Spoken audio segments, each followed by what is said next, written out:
I'm Amanda Razani with Digital CxO, and I am excited to be here with Tom Quish, who is the SVP of Customer Experience at Rightpoint, and Tyler Maynard, who is the VP of Solutions at Rightpoint. How are y'all doing today? Very well, thank you. Thanks for having us. Great. Great. Can you share a little bit about your background and experience? And I'll let you choose who goes first, and then just share, what does Rightpoint do? Tyler, why don't you start, and then I'll pick up where you leave off. Awesome. So again, Tyler Maynard, VP of Solutions. My background, it has a long history, so it depends on how far back you want me to go. But, the past 5 years, I've been really focused on solutioning for enterprise MarTech. And so, anything from getting ready for a personalization strategy and the Adobe technologies behind that to CMS delivery, all that kind of good stuff. Been focused there. In a previous life, I was a solution architect at a bank. And so coming out of financial services. And then in a previous life before that, I was a production kind of designer at backcountry.com. So kind of a long history of getting to the point, but I think the relevance there is, it's really got me from understanding content, from being a content author, producer, all the way up to developing systems for content and marketing. So long history there. I'll start with kind of what my role is at Rightpoint and how I look at things, and then I think Tom will be able to cover kind of the broader part. But specifically, in solutioning with Adobe, we are looking at how do we take the Adobe technologies and apply that to our customers' biggest challenges. And so this could be anywhere from developing, Adobe Experience Manager, setting up an assets practice, getting even larger into like content supply chain. But really where I focus mostly is the Adobe technology platforms. And then, how do we take experiences that are designed intuitively and deliver that through Adobe technology? And I'll let Tom jump in now and kind of speak to more of that. Yeah, no, that's great. So by way of introduction, my name is Tom Quish, SVP of Customer Experience at Rightpoint. My background is also sort of varied and different, but I came up through the UX and design side. So I've worked in a variety of different agencies and carry with me a mixed bag of brand strategy, campaign creative, platform, and digital product work. So formally, within Rightpoint, I led the design group. So that was inclusive of interaction design, motion design, visual design, product design. And recently, as of January of this year, I've sort of taken over this role of CX solution lead. So in that role, I work with folks like Tyler to ensure that we're, partnering with CMOs, CXOs, and marketing teams across retail, CPG, FinServe, healthcare, technology, and OEM clients to ensure that their CX strategies are being implemented across the board, and we're kind of mixing that art and science across sort of the strategic initiatives and the technology implementation work. So that's a little bit about my role and what I do. And from a Rightpoint perspective, we like to use this frame of total experience. I think it's something that you've referenced in the past, Amanda. But what we like to kind of say makes up the idea of total experience is these three pillars: employee experience. So, ensuring that we're empowering employees to actually, do the things that they need to do efficiently in service of the client. Customer experience obviously is the second pillar that we'll talk about today. And then the third is product experience. So on the PX side, we like to think that we can address moments within a customer journey by way of helping organizations innovate around different digital products that might enhance that experience with a brand, whether it's a mobile or a web app or an augmented reality or virtual reality experience or IoT technologies. Those types of things that would operate as a touch point within a customer's journey is what we refer to as PX. So that's kind of how we like to look at it across EX, CX, and PX, and aligning those things to inform a more cohesive customer experience strategy. So you mentioned Adobe. And I believe that's where we first met, was at the recent Adobe Summit last month. And how do you fit into the whole digital transformation story for businesses? You mentioned a few different things, but can you give any examples or use cases of how you help businesses achieve digital transformation? Yeah, I'll start here. And Tyler, I know you've got some specific examples. It's interesting because I feel like we're in this weird place in time where a lot of organizations feel like they've gone through a digital transformation. So in some cases, in some organizations, it's almost a dirty word. But in other areas, obviously, they feel like they are going through a transformation or want to take on a transformation. So we're always, wanting to meet the client where they are in their journey. And so what we were hearing at Summit a lot of was more about how do they, continue to optimize what they have, or, hey, we're just coming out of our digital transformation. How do we evolve our processes and our talent to do more with what we've invested in to realize all the benefits of the transformations? All of that said, our services span across, design, strategy, and technology. And so in those cases, we're looking to help our clients who are well positioned to, go through those transformations, really evolve and optimize as a part of that sort of modernization process. Tyler's got a few examples, and I know, based on the Adobe Summit reference, we can talk about a few of those specifically. Yeah, absolutely. And when I think about digital transformation, I'm like with Tom a little bit. Like in this industry, we get caught up in these buzzwords all the time. And it's like, we've been doing digital for a while. And so companies have been transforming themselves digitally for, the past 20 years. And I think there is like this big push with this buzzword, like digital transformation. Like, what is that? And how do we prepare for it? And then like, what do we actually do? Right. And it gets interesting because it's really about this vision, right? This vision of the way that I see it is, we have our customer at one end of this vision, and we have our business at the other end of this vision. And then like, how do we shorten this distance as much as possible through both design and technology, right? That is like the way that I like when I put all this in my head, like the best way to visualize a digital transformation, because we start thinking about the teams that are involved. We start thinking about the technology. We start thinking about the customer journey. We start thinking about like what the goals are. And then it's really about like what areas can we improve? How can we shorten that gap, right? And we do this in a lot of ways. And I think like one of the biggest things that I think of, and this is why I think Rightpoint is successful at this, is we do look at things from not only a technology perspective, because usually when people think digital transformation, they're thinking technology.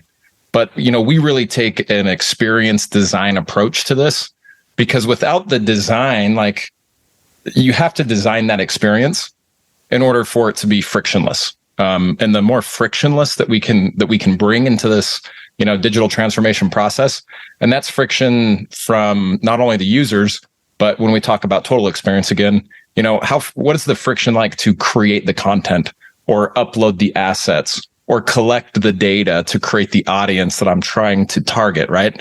And so all of this coming together is digital transformation, and we've been doing it, right? Every company's been doing it, but it's about where in that maturity model, and then about, developing that digital culture. And we've got, some specific examples. I think the biggest one that we've been working on, at least me personally, I think there's a whole bunch, but one that was like, I would say like a very quick, like we're going all in kind of digital transformation, was with a Grand Design RV. Essentially, the problem started with content supply, like a content supply chain problem. And so the problem was really, I have all of this content, and their content was essentially floor plans for their RVs, right? They had these floor plans, and these were kind of, I guess the golden ticket for their salespeople, because they went through like not as traditional sales, but they have, what do you call them? It's slipping my mind right now, but you have to go through a dealer, right? They don't sell direct. And so you're creating all this content and you're giving it out to dealers, and the content wasn't correct. The pricing was wrong. And then, the PDF, it would have wrong information and the wrong pricing. And so then they had all of this basically digital content out into the world and on their website that wasn't in sync, right? And so this was a very, very digital first problem. And, the vendors are spread out. And so you have the kind of this giant network of information that you're trying to consolidate. And so what we did with them is we basically said, okay, how can we organize and focus on this problem and create a system that allows information to flow effortlessly as it's created? And so this would be, hey, we have a new floor plan. We have to get the designs done. We have to get the specs. We have to get all this kind of stuff. And then we have to create the documentation, which was done in InDesign. And then we have to deliver that out to the customers, right? And by customers, it's not even really the end customers. It is the, dealers. And then the dealers are the ones giving it to the customers. And so there's kind of this. And so we built basically a workflow starting with Workfront, with Adobe Assets, with AEM, that you could collect the information, distill it, organize it, and then deliver it both to the website, out to the vendors in a channel that's very, consistent. And that way we don't have this duplicate information floating around. And then that was just the beginning pillar of their digital transformation. At that point, it was what's next, right? And this is how these digital transformations go. But it was, okay, well, now can we build an app, right? Now that we've got this foundation of data and workflow and process, what can we add to it? And so we ended up doing a website, we're doing an app. And this is all geared towards the customer now, because we're trying to get more customer centric with them and get a relationship built directly with the customer and not the dealer, right? So anyway, that was a long-winded story. Does Great that example. answer your question? Great example. And it seems to me what I'm thinking from your story is that there's not just one big digital transformation and done. This is an ongoing, ever-evolving journey. Correct. You're never going to be done. And we talk about, the technology being one part, the design being the other part. Expectations are changing, right? Customer expectations are changing. That means that sometimes we have to go back to the design board, look at the customer journey and say, hey, what's happening here? And that's where, Tom and his team in his previous life at Rightpoint really focused on doing a lot of research, because you have to have the appropriate data points to make these informed decisions. And then where we're really trying to push digital transformation, and this goes a little bit beyond the experience side, when I think of collecting analytics, because when we start talking about things like content supply chain, which is a real hot item coming out of Summit, that there's transformation from the experience side, and you collect a lot of data to make these decisions. And so when I think about that, I think of, we call it experience data, right?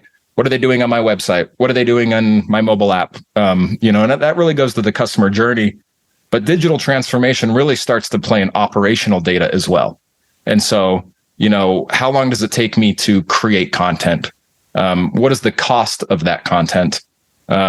Where's that content going? And then we start to talk about operational data.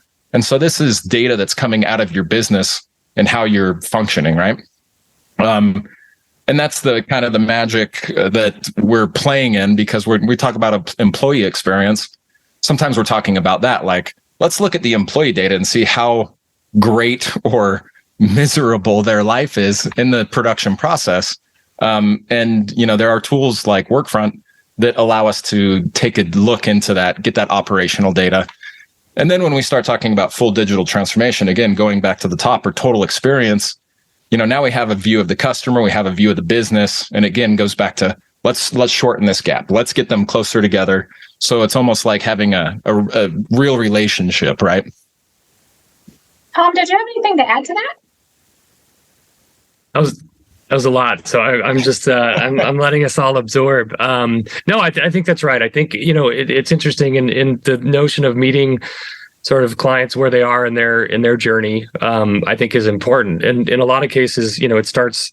I'd say in all cases, it starts with a vision, right? And I think a lot of organizations are have a vision to be more customer centric. And I think it's how they go about executing against that vision, that we can support. So I do think, as we've been talking, it's one thing to say we want to be customer centric, but if you ignore the employee experience component of that and empowering your employees to actually, in this case, produce content that gets rolled out to dealers and ultimately, finds its way into the hands of the customer, then you're faltering in terms of realizing that vision of customer centricity. So I think, we come in and try and take a holistic view of how we might leverage technology and other sort of people processes to be able to really move the needle in terms of how brands engage with their customers, how they drive loyalty, how they increase affinity for the brand, and ultimately create more value for the customer. Tyler mentioned customer expectations changing. What are some of the trends you're seeing in customer expectations and the online experience that businesses should take note of to transform and offer the services that customers expect? Yeah, no, that's a good one. I'll start, and then Tyler, you can kind of weigh in. But I think with the ubiquity of mobile devices and other, voice aided assistants and other things, I think customers are increasingly doing more on their end, to self-service. And so, brands that kind of meet them where they are in those moments, I think are ultimately more successful. So with mobile devices and other technologies out there, I think brands are really starting to inform their strategies around these different touch points, and I think it varies. It's not a linear journey, right? I think there's a lot of variables that come in and into play in different modalities in which customers are engaging with brands, and so the journey becomes more and more complex as technology gets more and more evolved, and so being able to sort of map those touch points and really hone in on where those points of friction are that Tyler mentioned earlier, and resolve some of those issues, I think is where brands are seeing a lot of gains. We've talked to a variety of different CMOs and CXOs, and a lot of them have acknowledged the fact that they're operating in a fractured state where they're doing some aspects of engaging with customers within their journey really well, and then in other areas they're falling flat. And so it's creating that unified vision for what that overarching journey should be. That's where we're seeing a lot of leaders start to spend their time and effort in terms of identifying those granular moments where they can really make an impact. So Tyler, I'll let you jump in a little bit here. Yeah, no, I agree with everything that Tom's referenced, and getting a little, I don't know, like if I step back and I look at these problems, I'm from technically a millennial, but I feel like I sit on this edge between Gen X and a millennial.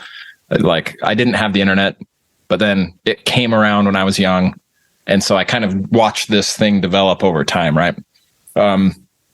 And specifically is younger generations are becoming more and more of the buyers. Like millennials are starting to enter their income making years, right? All of this idea, like they're going to begin to hold more and more weight into the economy, right? The digital economy and the experience economy that we always talk about. Like that segment is going to continue to grow. And because of that, digital is always going to be like, because these people are digital first. Like I think about my life, I wake up, what do? I check my phone, right? Like I don't want to. There's something saying like, oh, but it's what I do, right? And anytime I'm doing anything, the first thing I do is a Google search or try to find the brand online. And the feelings that we get from interacting with a brand digitally is really the deciding factors now on if we're going to support this brand or not. And so, that is very important when we think about that, because, when we talk about marketing and we talk about digital experience, it's really about influence, and it's about getting users to become fans of your brand. So then you can, give them ultimately the purpose is like you're providing a service that's going to make their life easier, right? Like ideally that's the case. and getting your brand in front of them as quick as possible at the right touch point to make their life easier or solve a problem for them. Like, that's the whole purpose, right? And so as this digital journey, like Tom says, continues to compound, it's just going to be more and more clear which experiences are good and which experiences are poor. And, as a human being, again, going into like this kind of crazy place that I go, we don't make decisions. Like, we like to think we make decisions rationally, but we don't. We make them based on feeling. And so if I have a really good feeling when experiencing your brand through a digital platform, I'm going to be a fan of your brand, right? And so it's this mindset of, what is not only just like the technology, but what is the feeling? How has it been designed? Does it feel good to be part of this brand? Just tapping into that like emotional connection. I think one of the expectations I think that can drive a little bit of that emotion and affinity for a brand.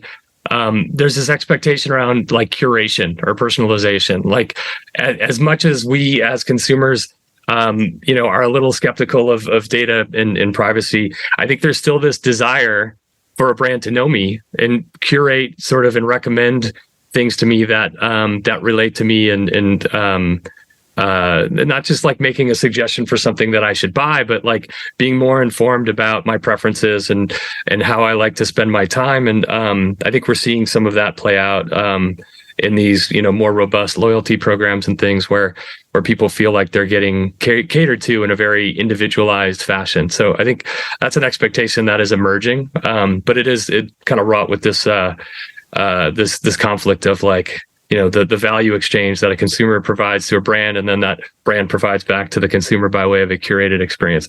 I think that's a huge kind of part of that emotional tie that Tyler was just referencing. Absolutely. So let's talk about some of this emerging technology that is just rapidly expanding this year, it seems like. So we have generative AI, we've got AR and VR, we've got machine learning, so many new tools, and then even some really far-reaching things like the metaverse and things like that. So how should businesses be looking at this technology to harness it and use it in their business and for the online customer experience?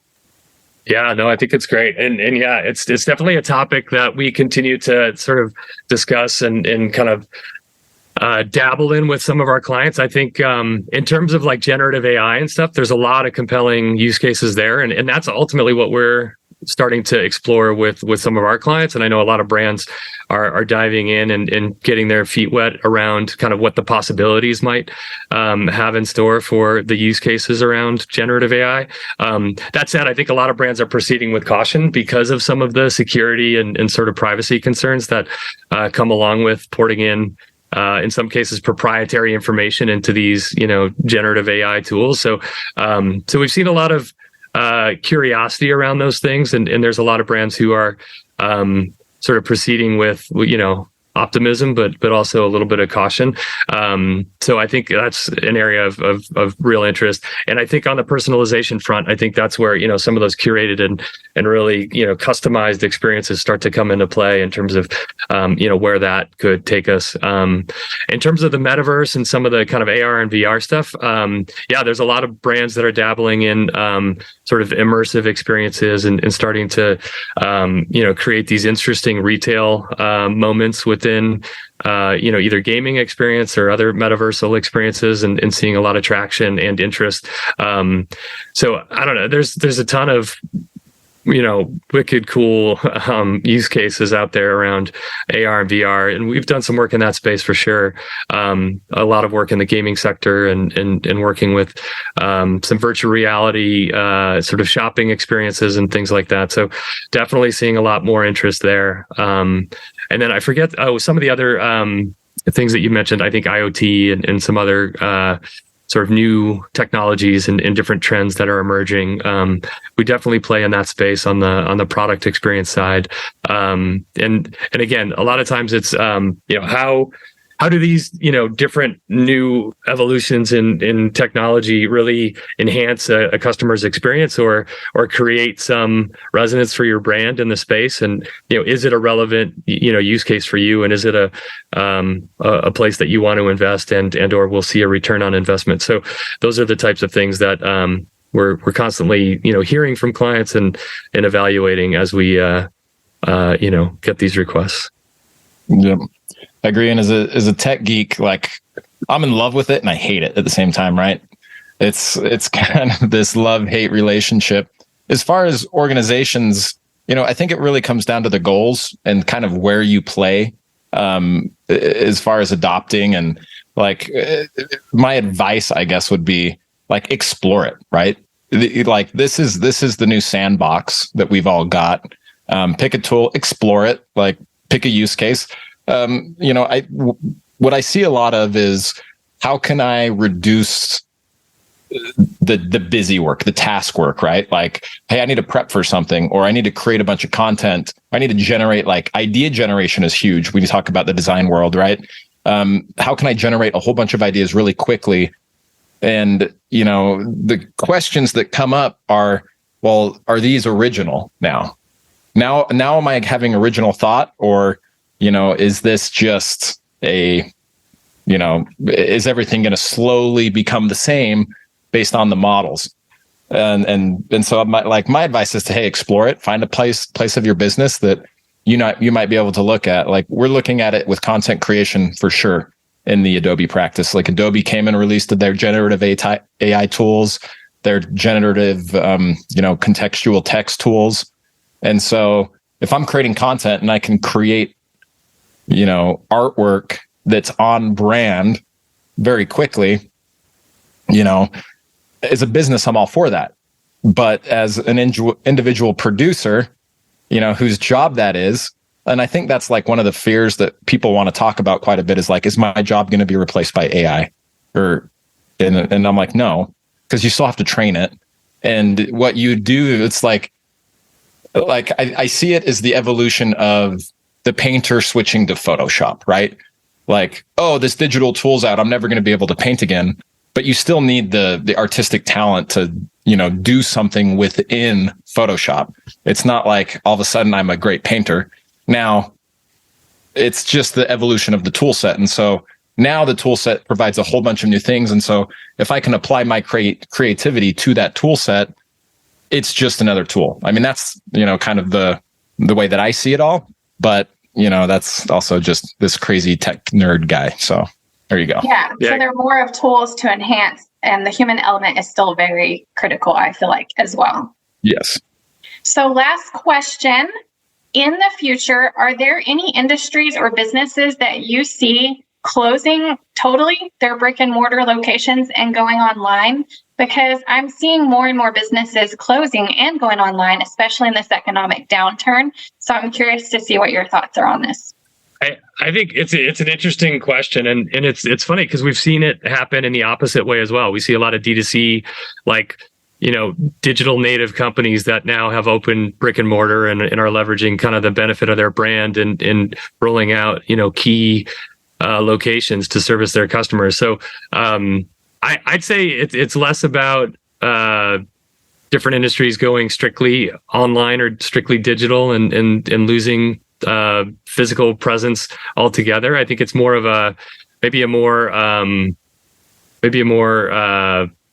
highly evaluated sort of retail kind of real estate strategy in terms of where they choose to place their bets from a physical location perspective. I still think, especially given where we stand now in the world, I think people are feeling more connected with digital tools, but I think they're also longing for some of that personal connection and that human connection. And so I still feel like it's going to be a balance. The whole notion of fit digital, or whatever term you want to use to talk about like the omni-channel approach or the physical and digital components of a customer's experience. I think, ultimately there will still be physical products, and we will, still need to engage with physical things. So the idea that we'll leverage physical spaces, I think, will continue to evolve and be empowered by, digital mechanisms, but I don't think it will go away. And I don't think brands or different industries will adopt strictly digital formats for engaging with customers. Tyler, any last thoughts? No, I agree 100% with Tom on this. It's, like going back to my comments around tools, right? The idea of us not like going back to, I don't even just human nature. Like we want to be with other people generally. I mean, sometimes I don't want to talk to anyone. I want to be alone. Right. But when it comes to like shopping, when it comes to like the thing that comes up to me is like my taxes, right? I don't want to do I don't want to go into a place and do my taxes. Sure, that business could go 100% online, but a lot of it always depends on context. Now, if I'm like working with lawyers and I have, a whole bunch, like I'm a billionaire and I'm going through my taxes, I'm probably not just going to go send a bunch of files to somebody and be like, hey, take care of this. Like I'm going to want personal interaction. And so, I see this as a wave of like constantly going to be like, hey, we're coming out of this, pandemic area a little bit. And we're really been kind of locked in. So we're craving this a little more. So you might see a little uptick, something else might happen in the world that's going to be like, oh no, I want to close off a little more for a little while. And it's just going to be this constant progression of certain things wanting to be more touchy-feely, right? But to Tom's point, the digital interactions are also going to expand quite a bit to where we will be feeling that more through digital. And so I guess I don't have a great answer for you. Besides, I think it's just going to be continued to be a kind of a wave of some spans of time in certain industries, things will get very digital. I think healthcare is one of those, but at the same time, there's certain procedures I'm just going to have to go in for, right? But like I've had virtual visits with doctors at this point in my life, and I loved not having to leave my house. But when I didn't leave my house for 3 days, then I felt really bad. So. Gotcha. Makes a lot of sense. Well, I want to thank you so much, Tom and Tyler, for coming on the show today and sharing your insights, and wishing you a great weekend. Thanks, you as well, Amanda. Thanks for having us. Thanks, Amanda. Have a great day.